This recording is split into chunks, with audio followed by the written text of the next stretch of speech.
On croirait entendre un merveilleux concerto, aux multiples solistes et à l'extraordinaire orchestre.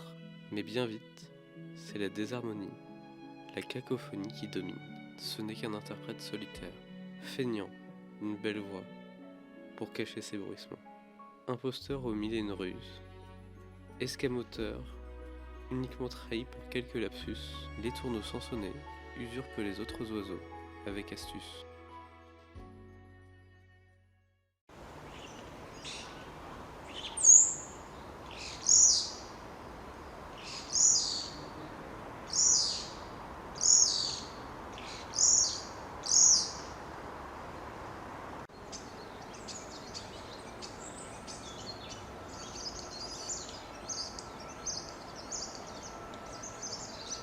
Les tourneaux sansonnés est majoritairement insectivore et se nourrit au sol. On le retrouve aussi bien à la campagne qu'en ville, même si c'est dans les champs que se rencontrent les plus grandes nuées. En effet, les tourneaux est très grégaire et se rassemblent en groupes de plusieurs centaines, voire milliers d'individus. Ce n'est que lors de la saison de reproduction que les couples se forment. Aux habitudes cavernicoles, ils réutilisent en général une ancienne cavité de pic. C'est également dans cette période qu'on peut admirer le plumage nuptial des étourneaux, aux reflets huileux multicolores et couverts d'étoiles, avec un bec jaune, alors qu'en hiver, les teintes sont plus ternes. Le chant de l'étourneau reste un mystère. Beaucoup de bruits ne sont pas encore compris, et sa faculté d'imiter les autres oiseaux ne facilite pas la tâche, car elle a de nombreuses fonctions, comme renforcer les liens sociaux au sein du groupe, ou faire croire à un prédateur. Et à cela s'ajoutent les gazouillis et autres chants territoriaux et de contact.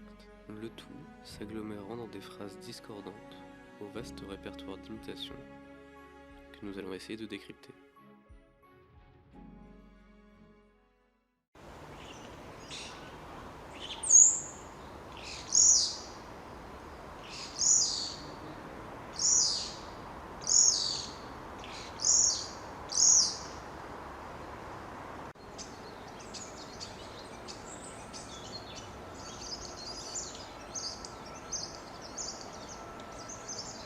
Savez-vous désormais déjouer les imitations de l'étourneau? Il y a de quoi se faire avoir, mais c'est assez simple de repérer quelques notes dissonantes.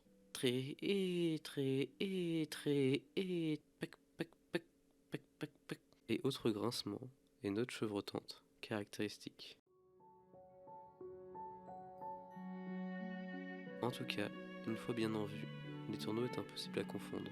Quelques portraits pour finir, histoire que vous ne vous fassiez plus avoir.